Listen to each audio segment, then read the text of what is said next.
Before we get started, just a quick reminder, Sane Enough is for informational and entertainment purposes only. It is not a substitute for professional medical advice, diagnosis, or treatment. Please consult with a qualified healthcare provider for any health concerns. Thank you for listening. Please like, subscribe, give a thumbs up, and share Sane Enough across all platforms.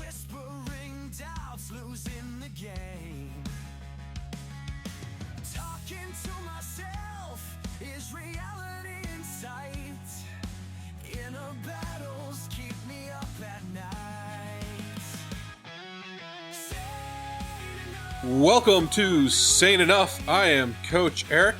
I'm feeling sane enough today to talk about reframing. What is it?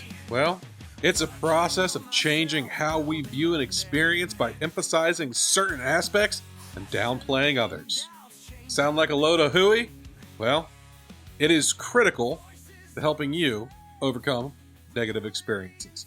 You can downplay these experiences. You can look at the other side of these experiences. You can find the silver lining in these experiences. What you can't do is let them beat you. So let's talk about framing. What do I mean by framing? Well, frames can be considered like a mental filter. It's how we make sense of the world around us. So this can be language, it can be behavior, it can be thoughts, it can be feelings. All of these things are frames, and they help us interpret the world around us as we see it. They help us shape the world around us as we interact with it. And the great news about it is they're not fixed. At no point are your emotions static. At no point is your behavior or your language or your internal thoughts fixed.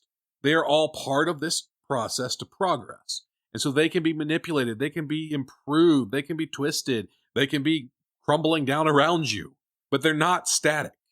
And so what we're going to try to do is find ways to build them up, to make them helpful, and to make them empowering. And when you choose to adopt a different frame or a different filter, or improve your filter or improve your frame, what you're doing is reframing. So what do I mean? Well, let's say you've had a really traumatic experience, right? And it feels like it's ruined your life. Well, a coach might help you come to understand or to reframe that experience, not as life-ruining, but rather as a challenge that you've overcome and are now better for having experienced. Sure, you'd have rather never had the trauma in the first place, but since you can't undo it, what it did was made you better. Now, you see this with athletes all the time. They take a loss, and they either sulk or they reframe it as an opportunity to learn and grow. Rather than saying, "Oh, I'm terrible, I should quit," they say, "All right, time to hit the gym, time to get better. I know what they did to beat me this time, won't happen twice." And of course, we see it in the world of sales, right? A salesperson doesn't want you to look at something as an expense. They don't want you to look at it as being costly. They want you to look at it as an investment in your future. So they help you reframe it so you'll buy it. Reframing. It's a great skill. So what really is it? What are we really breaking down and talking about? Well, it's a technique that helps you change the way you perceive something. It acknowledges the reality of the situation, but it alters the meaning you attach to it. This change can lead to a more positive emotion. It can lead to more positive behaviors. And of course, it can lead to negative ones as well. So reframing is powerful. It can be used for evil, but we'd like you to use it for good. There are different types of reframing. There's content reframing, where you change the situation's meaning by focusing on a different aspect of it. There's context reframing, where you change the meaning of a situation by looking at it from a different angle, by considering different context. So you can do reframing in a variety of ways, and we'll jump into some alternate reframing ways. But when we start talking about standard reframing, it's really about a structured process to identify and change a negative or unwanted behavior, emotion, feeling, habit. Okay? So that's what we're getting into. That's what we're talking about when we start talking about framing. So the first thing you have to do is you have to identify the behavior to be changed. You can't change something if you don't first own it. You have to admit this is something I want to change. All the work in the world isn't going to change something that you deny needs to be changed. So once you've established that, you need to communicate with that part that's responsible for the behavior. So now that the behavior is identified and you know what it is, you also have to find where within yourself that behavior is being enabled. It's being created. What voice is driving it? You have to identify this driving force. You have to identify this part of yourself so that you know what part you're working with. So once you've established that it's happening and you've established what part of you is doing it, you now have to separate the behavior from the positive intention. Because you don't do these things hoping for negativity. You don't generally do something specifically to hurt yourself. You do it for a reason that is, in a vacuum, a positive. Think about that for a moment. Yes, it creates a negative, but that wasn't the intent. The intent was a positive, and no matter how much you know that that action will inevitably be a negative, you still didn't want it to be a negative. You wanted this time for it to be a positive. That's why you do these things.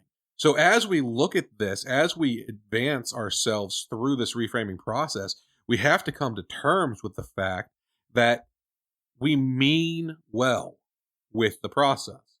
So since we know we meant it to be positive, we have to take that behavior and we have to separate it from that intention. It doesn't matter if it was meant to be good, meant to be bad. It's the behavior we're going to address, not the intention.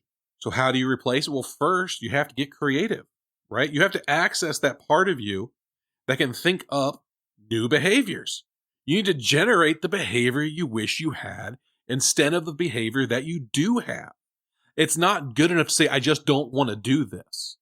It has to be replaced. So generate a replacement thought, a replacement emotion, a replacement behavior that you can use instead of the one that was generating the negative response. And then you got to put it all together. You know what the new behavior is. So now you have to communicate that back to yourself, to the part of you that you need to generate this behavior. And you need to connect this behavior to your intentions. And you need to practice this behavior. You need to imagine this behavior in use. Because now you've said you're going to do it. You got to actually envision. You need to visualize yourself doing it so you're prepared with this new behavior when the opportunity arises. Okay, that sounds like a whole lot of mumbo jumbo. All of this theoretical and what do you mean? Just tell me already. Well, all right, here's a situation for you. You didn't get the job. You went out, you prepared a resume, you wrote a cover letter, you got a new suit, you got a new dress, you were dressed to the nines, you went in, firm handshake, eye contact, you checked all the boxes they listed as things they wanted, you were personable, you had great chemistry, and you didn't get the job. So now you can go home and you can sulk. You can say to yourself, I'm a failure. I'll never find a good job. You can take that negativity, and you're saying that because you're trying to deflect some of the negative feelings, but all you're really doing is succumbing. So instead, you're going to reframe it. You're going to take a look at it and say, you know what? This is disappointing. But by not getting this job, I've opened the door to explore other options. This wasn't the job for me. There's an even better fit for me. I just have to look a little harder and wait a little longer, and I'm finally going to get the job, not just a job that was available, but the job that was there for me. Now, that doesn't take all of the sting out of not getting that. But instead of focusing on the didn't get the job part of this thing, you're going to focus on the opportunity that not getting that job has presented you. And that is the chance to find a better fit, a chance to get a better opportunity for yourself.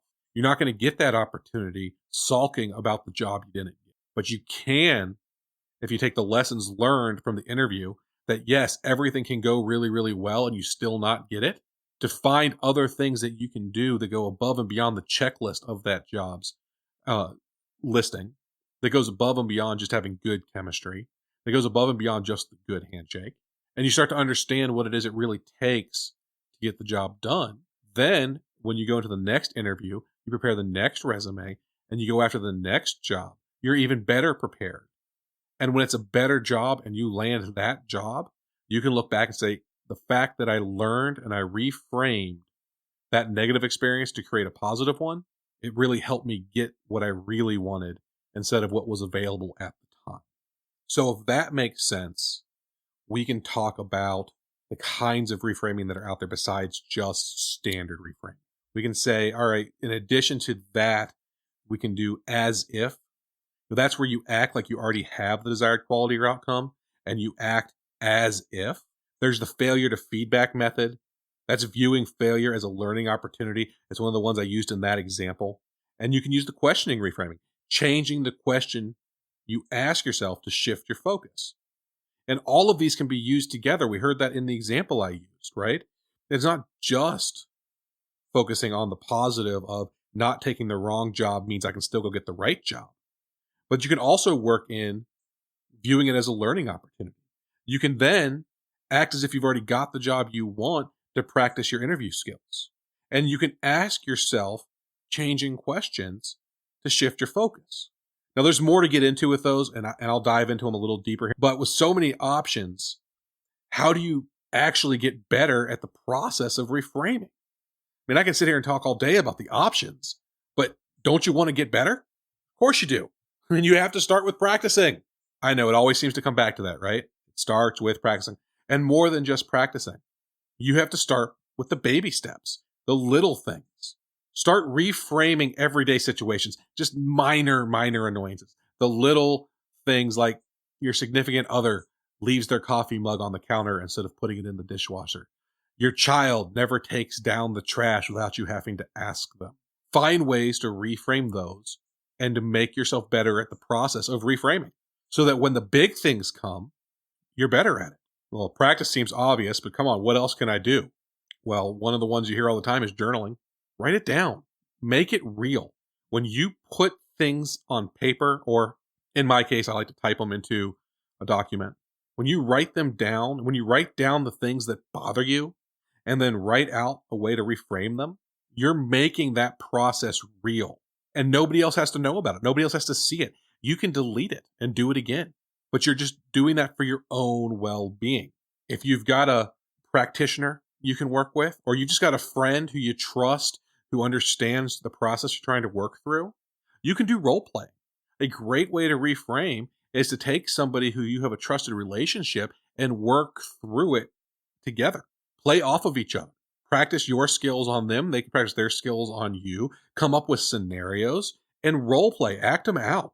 And when you're in public, observe others.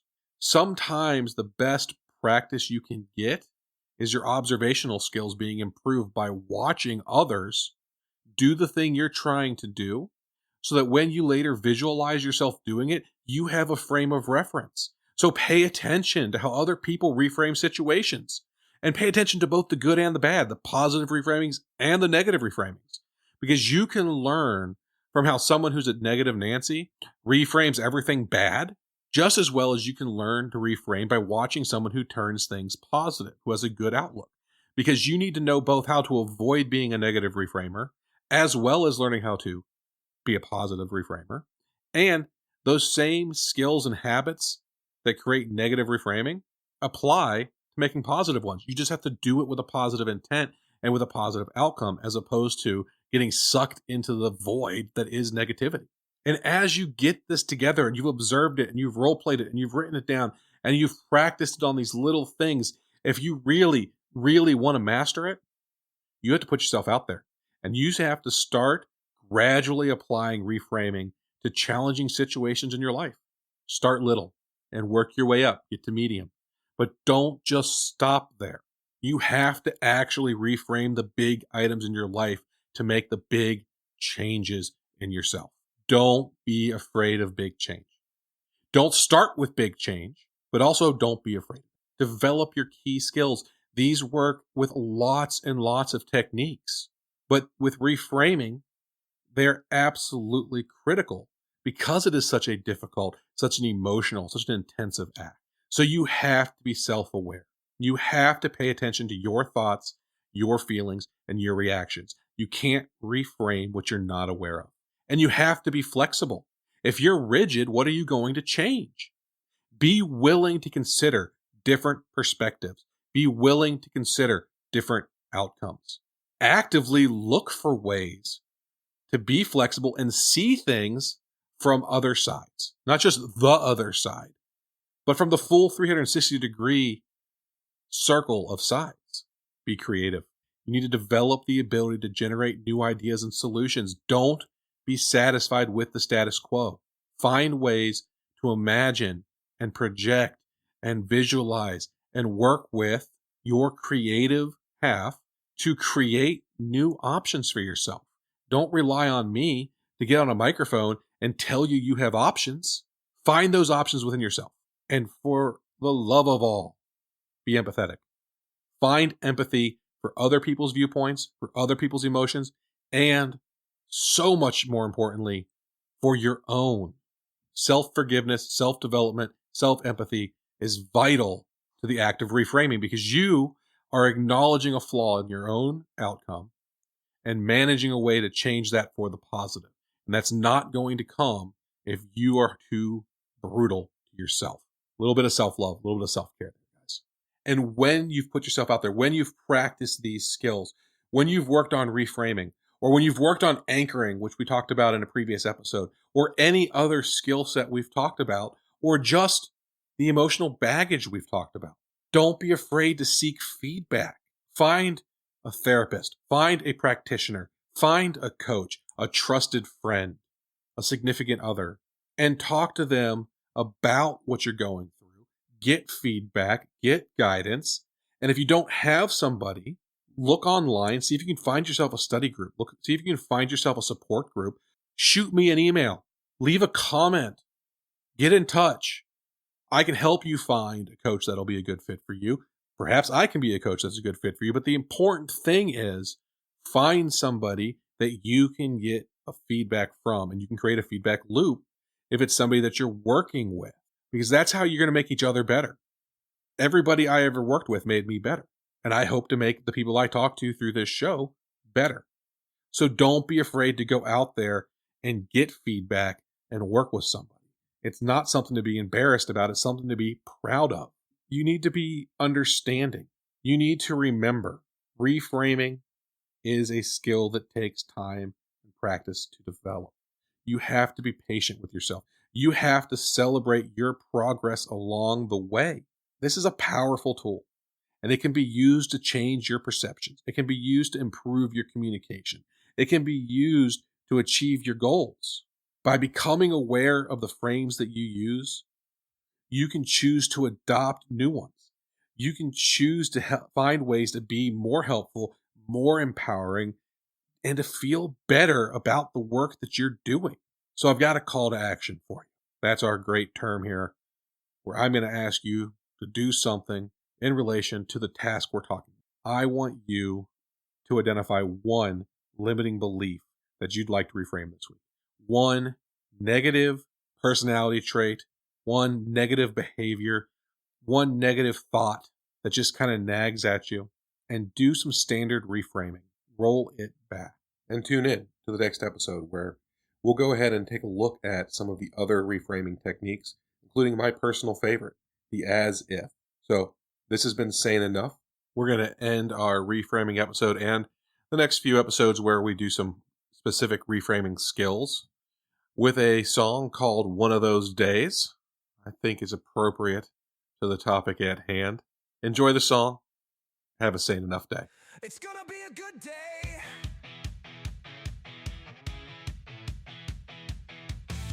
Got a hole in my socket, I'm running late. I need caffeine, but the only coffee is a stain on my mug. Bread's gone moldy, even a PB&J is a bust. Man, I don't even have a clean spoon. Yeah, it's one of those days. Yeah, one of those days. Gotta figure it out. Yeah, at least I got 2 feet on the ground. Yeah, it might be the wrong side of the bed, but hey, I can say I woke up